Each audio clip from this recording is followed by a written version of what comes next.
Honeymoon ఈ పేరు చాలా బ్యూటిఫుల్ పదం వినటానికి, ఎందుకంటే ఆ పేరులోనే హనీ ఉంది, చాలా స్వీట్గా ఉంటుంది. కానీ ఇది ఒకప్పుడు.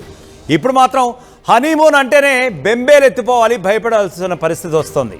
ఎందుకంటే మొన్న మధ్యన జరిగినటువంటి షిల్లాంగ్ ఘటన తరహాలో మరి లేడీస్ ఇన్స్పైర్ అవుతున్నారో ఏమో తెలియదు, కానీ అందరు లేడీస్ని అంటలేదు. బట్ కొంతమంది మాత్రం చాలా ఇన్స్పిరేషన్ పొందుతున్నారు.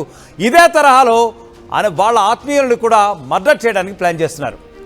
సరిగ్గా దానికి సంబంధించినటువంటి బ్రేకింగ్ న్యూస్ నేను ఇప్పుడు చెప్పబోతున్నాను. బీహార్లోనూ హనీమూన్ మర్డర్ తరహా దారుణం ఒకటి జరిగింది. మామ కోసం భర్తనే చంపేసింది భార్య. అంటే పెళ్ళైన 45 రోజులకే తన భర్తని చంపేసి అతి కిరాతకంగా దారుణంగా ఎక్కడో పడేసింది. మొన్న మధ్యన మనం ఒక సంఘటన విన్నాం. అదేంటంటే మామ కోడలపై కన్నేశాడు. భర్త అంటే తన కొడుకుతో ఎప్పుడైతే సంబంధం కుదిరిందో ఆ తరువాత తన కోడలపై కన్నేశాడు. ఆఖరికి ఆమెతో బయటికి వెళ్ళిపోయాడు. ఈ నిమిత్తం యాక్చువల్గా ఈ నిమిత్తం జరిగినటువంటి ఘర్షణలు ఏవైతే ఉన్నాయో అప్పుడు కుటుంబీకులను కూడా కొట్టాడు. తన కొడుకుని కొట్టాడు, తన భార్యని కూడా కొట్టాడు. ఆఖరికి ఆ కోడలతో అతను పరారైపోయాడు. బట్ ఇక్కడ మాత్రం ఇది రివర్స్ కేస్. పెళ్ళైన 45 రోజులకే తన భర్తని హత్య చేసింది. ఎవరి కోసం? తన మామ కోసం. తన మామపై మోజు పడ్డదంట. తండ్రిలాగా ఉండవలసినటువంటి మామతో, తండ్రిలాగా చూసుకోవాల్సినటువంటి మామతో ఆమె ప్రేమాయణం నడుపుదాం అనుకుంది. ఈ దుర్ఘటన, ఈ దారుణ ఘటన ఔరంగాబాద్ జిల్లా నబీనగర్లో చోటు చేసుకుంది. మే నెలలో గుంజాదేవి ప్రియాంశు వివాహమైంది. పెళ్లికి ముందే మామ జీవన్ సింగ్తో దేవి కొంతకాలం పాటు ప్రేమాయణం కొనసాగిస్తూ వచ్చిందట. అసలు ఇక్కడ ఇదే ప్రశ్న వస్తుంది, మీకు ఆల్రెడీ మరి ఇటువంటి పరిస్థితుల్లో పెళ్ళి ఎందుకు చేసుకుంటారు? ముందే చెప్పచ్చు కదా. అనవసరంగా అమాయకుల ప్రాణాలను తీస్తున్నారు ఎందుకు? గత కొద్ది రోజులుగా జరుగుతున్న సంఘటనలు కూడా ఇవే ప్రూవ్ చేస్తూ వస్తున్నాయి. పెళ్ళిళ్ళు చేసుకోవడం, భర్తలను చంపేయడం, పెళ్ళిళ్ళు చేసుకోవడం, భర్తలను చంపేయడం. ఇదేం మాయరోగం, ఇదేం పోయే కాలం. అందరూ కూడా విస్తుపోతున్నారు, అందరూ కూడా ఆశ్చర్యపోతున్నారు, భయభ్రాంతులకు గురవుతున్నారు. పెళ్ళంటేనే ఆమెను దూరం పారిపోయే పరిస్థితి వస్తుంది. ఇవాళ రోజున భర్తను చంపి మామతో కలిసి ఉండేలా ప్లాన్ చేస్తుంది.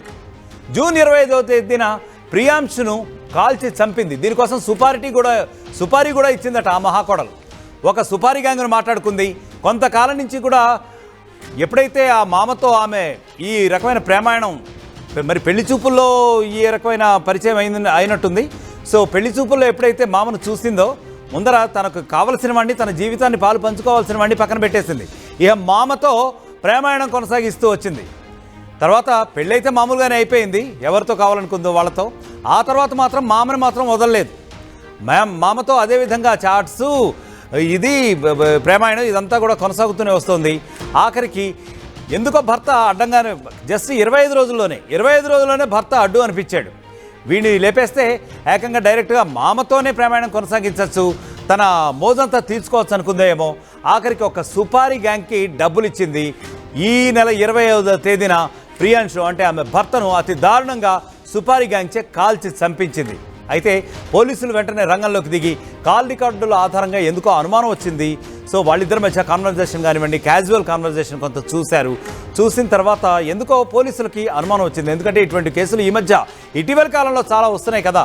సో వాటన్నింటితో కూడా పోల్చుకుని చూస్తే ఎక్కడో సమ్ సిమిలారిటీ కనిపించింది. పోలీసులు నోటీస్ చేశారు. సో మొత్తానికి కాల్ రికార్డ్స్ ఇద్దరివి కూడా చూస్తే ఇంకే ఉంది, అసలు బండారం బయటపడింది. దేవి కాల్ రికార్డుల ఆధారంగా ఇప్పుడు స్పెషల్ ఇన్వెస్టిగేషన్ టీం రంగంలోకి దిగిన తర్వాత నిజాలు నిగ్గు తేల్చబడ్డాయి. ఏమని తేలింది అంటే ఆ సదరు కోడలు మామపై మోజుపడింది. అలాగే సిగ్గుండాలి, ఎందుకంటే ఆ తండ్రిలాగా కోడల్ని చూసుకోవాల్సినటువంటి ఆ మామ కూడా కూతురు లాంటి దాంతో ప్రేమాయణం కొనసాగిస్తాడా? ఎంత అవమానకరం, ఎంత అసహ్యకరం ఇది. సో దేవి సుపారీ గ్యాంగ్ ఇప్పుడైతే అరెస్ట్ అయ్యారు. మొత్తానికి మామ జీవన్ సింగ్ అయితే ఈ విషయం మొత్తం తెలిసిపోయి పరారీలో ఉన్నట్లుగా అయితే ప్రస్తుతం మనకి న్యూస్ అయితే వస్తుంది. రైట్, ఇక ఇదే ఘటనకు సంబంధించి మా ప్రతినిధి శిల్ప మరింత సమాచారం అందిస్తారు. చెప్పండి శిల్ప, ముఖ్యంగా తండ్రి కూతురు సంబంధం అది యాక్చువల్గా, మామ కోడలు. సో మామని తండ్రిగా చూసుకోవాల్సింది, అట్లాంటిది అతనిపై మోజుపడి మరి ఇంత దారుణానికి ఒడిగడుతుందా, ఇంత ఆకృత్యానికి ఒడిగడుతుందా, భర్తనే చంపించేస్తుందా? అది కూడా కేవలం 25 రోజులకే, పెళ్ళైన 25 రోజులకే ఇంత దారుణంగా చంపేస్తుంది, అది కూడా సుపారీ ఇచ్చి. దీనిపై మీ దగ్గర అప్డేట్ ఏముంది? దేశవ్యాప్తంగా సంచలనం సృష్టించినటువంటి మేఘాలయ హనీమూన్ మర్డర్ కేసు అంటే దేశవ్యాప్తంగా సంచలనం సృష్టించింది. అలాంటి ఘటనే బీహార్లోని ఔరంగాబాద్ లో అలాంటి ఘటనే రిపీట్ అయింది. అప్పట్లో హనీమూన్ కెళ్ళి అక్కడ ప్రియుడి కోసం భర్తని అత్యంత కిరాతకంగా జరిగింది. కానీ ఇక్కడ బీహార్ లో మాత్రం మామ కోసం భర్తను అత్యంత కిరాతకంగా భార్య చంపేసింది. వీళ్ళకు మే నెలలో గుంజాదేవి అదేవిధంగా ఫియాన్స్కి మధ్య పెళ్ళైంది. ఆ సమయంలోనే మామతోనే రిలేషన్ పెట్టుకుంది. మామతోనే తను ఎఫ్ఐఆర్ నడిపిస్తుంటూ వచ్చింది. ఇక్కడ అట్టుగా ఉన్నటువంటి తన భర్తను తొలగించుకుంటే వాళ్ళు సాఫీగా ఉండొచ్చు అంటూ నేపథ్యంతో వాళ్ళు దీనిపైన పక్కా ప్లాన్ ప్రకారం మామ అదేవిధంగా కోడలు కలిసి తన ఒకవైపు సొంత భర్త అదేవిధంగా ఇంకోవైపు సొంత కొడుకు ఇద్దరిని ఆ రిలేషన్ కూడా వాళ్ళు లేకుండా అత్యంత కిరాతకంగా ప్లాన్ చేసి మరీ చంపారు. దీంతో ఒక్కసారిగా అటు కుటుంబ సభ్యులు కావచ్చు చెక్ చేసిన వాళ్ళు ఆవేదన వ్యక్తం చేస్తున్నారు. జూన్ 25న ప్రియాంశ్ కాల్చి చంపినట్టు కూడా ఒకవైపు పోలీసులు నిర్ధారించారు. ప్రియాంశ్ చంపడానికి ఒక గ్యాంగ్ తో డీల్ కూడా కుదిరించుకున్నట్టు కూడా తెలుస్తుంది. మొదట్లో ఇది మొత్తం కూడా ఎవరో తెలియని వ్యక్తులు హత్య చేశారంటూ కూడా వాళ్ళు ఇటు కుటుంబ సభ్యుల దగ్గర చెప్పారు. కానీ అటు ఈ మధ్య జరుగుతున్నటువంటి కేసుల ఆధారంగా పోలీసులు దీనిపైన ప్రత్యేక దృష్టి పెట్టి దీని వెనక ఏదో మతలబు ఉందంటూ కూడా వాళ్ళు ప్రత్యేకంగా దృష్టి పెట్టి దీన్ని స్పెషల్ టీమ్ ఇన్వెస్టిగేషన్ రంగంలోకి దిగింది. అందులో భాగంగా దేవి రికార్డ్స్ ని చూసింది.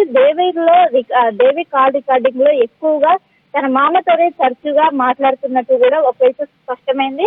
దీనిపైన ఆరా తీశారు. వాళ్ళిద్దరికి ఉన్నటువంటి రిలేషన్ ఏంటి అంటూ కూడా పోలీసులు ఇన్వెస్టిగేట్ చేయడంలో అందులోనే విస్తుపోయే నిజాలు బయటకు వచ్చాయి. తాను తన భర్త అడ్డు తొలగించుకోవడానికి భర్తను చంపినట్టు ఒకవైపు ఇద్దరు కూడా ప్లాన్ చేసినట్టు కూడా పోలీసుల దృష్టికి వచ్చింది. దీంతో ఒకవైపు దేవిని సుపారి గ్యాంగ్ ని పోలీసులు అరెస్ట్ చేశారు. ఇంకోవైపు మామ అయినటువంటి జీవన్ సింగ్ ని ప్రస్తుతం ఆరా తీస్తున్నారు. ప్రస్తుతం ఆయనే పరారులో ఉన్నట్టు కూడా తెలుస్తుంది. పెండ్లైన 45 రోజులకే భర్తను అది కూడా వాళ్ళ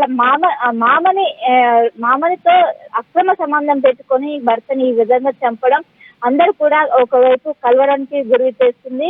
మొత్తం మీద ఒక ఘటన మరో ముందు ఇంకో ఘటన ఇలాంటిది ఒకవైపు ప్రియుడి మోసులో పడి భర్తని ఈ విధంగా హత్య చేయటం ఈ మధ్య కాలంలో పెరుగుతుంది. దీనిపైన ఒకవైపు పోలీసులు సీరియస్ ఉంటున్నప్పటికీ వీళ్ళు మాత్రం మారటం లేదు. ఎక్కడ కూడా అవేర్నెస్ పెరగటం లేదు. ప్రియుడు మోసులో పడి కట్టుకున్న భర్తను అటు హనీమూన్ కి తీసుకుపోయి కావచ్చు, ఇంకోవైపు ఏ విధంగానైనా ఈ మధ్య కాలంలో ఇవి పెరిగిపోతున్నాయి. అయినప్పటికీ ఎక్కడ కూడా దీనికి ఫుల్ స్టాప్ పడటం లేదు. ప్రస్తుతం అయితే బీహార్ లో జరిగినటువంటి ఇది మొత్తం కూడా అక్కడ కుటుంబ సభ్యులు కావచ్చు, స్థానికులు కావచ్చు షాక్ గురయ్యారు. ఎందుకంటే ఒక మామతోనే ఎఫ్ఐఆర్ పెట్టుకొని భర్తని ఈ విధంగా చేయడం, తండ్రి స్థానంలో ఉన్నటువంటి మామని ఈ విధంగా ఎఫ్ఐఆర్ పెట్టుకోవడం ఏ వరకు కరెక్ట్ అంటూ కూడా అందరు ప్రస్తుతం అయితే నిలబడుతున్నారు. మొత్తం మీద ఇది కూడా హనీమూన్ మర్డర్ ఏదైతుందో మేఘాలయ హనీమూన్ మర్డర్ కల్పించేలా ఈ ఘటన జరిగింది. మొత్తం మీద స్పెషల్ ఇన్వెస్టిగేషన్ టీమే రంగంలోకి దిగి దేవినే దీనికి మూల కారకులు అంటూ కూడా నిర్ధారించి ప్రస్తుతం దేవిని అదుపులోకి తీసుకున్నారు, విచారిస్తున్నారు. ఇంకోవైపు ఇక్కడ ఈ హత్యకు సహకరించినటువంటి గ్యాంగ్ కూడా అదుపులోకి తీసుకొని ప్రస్తుతం అయితే కేసు నమోదు చేశారు. ఇంకోవైపు ప్రధాన కారకుడు అయినటువంటి జీవన్ సింగ్ కోసం పోలీసులు గాలిస్తున్నారు. ఆయనని అక్కడ ఉన్నటువంటి కెమెరాల ఆధారంగా ఆయన పట్టుకోవడానికి అయితే ప్రస్తుతం సిట్ అధికారులు అయితే రంగంలోకి దిగారు. మొత్తానికి మామ కోసం భర్తను చంపేసిన భార్య ఉదంతం అయితే వెలుగులోకి వచ్చింది. మహారాష్ట్రలో ఇది తీవ్ర సంచలనం సృష్టిస్తోంది. ముఖ్యంగా మహారాష్ట్ర కమ్యూనిటీస్లో పెళ్ళైన 45 రోజులకే భర్త హత్య చేసింది. అతి దారుణంగా సుపారీ గ్యాంగ్కి డబ్బులు ఇచ్చి మరీను. ఔరంగాబాద్ జిల్లా నబీనగర్లో ఈ ఘటన జరిగింది. మే నెలలో గుంజాదేవి ప్రియాంశు వివాహం జరిగింది. అయితే పెళ్లికి ముందే మామ జీవన్ సింగ్తో దేవి ప్రేమాయణం కొనసాగిస్తున్నట్టుగా తెలుస్తుంది. సో భర్తను చంపి మామతో కలిసి ఉండేలాగా ముందటి నుంచే ప్లాన్ చేసుకుందేమో. మొత్తానికి వాళ్ళ ఇంట్లో అడుగు పెట్టాలంటే అతనితో పెళ్లి కావాలి కదా, అందుకని మామ కోసం అయితే ఇంట్లో అడుగు పెట్టింది. ఆఖరికి భర్తనే కడ తీర్చింది.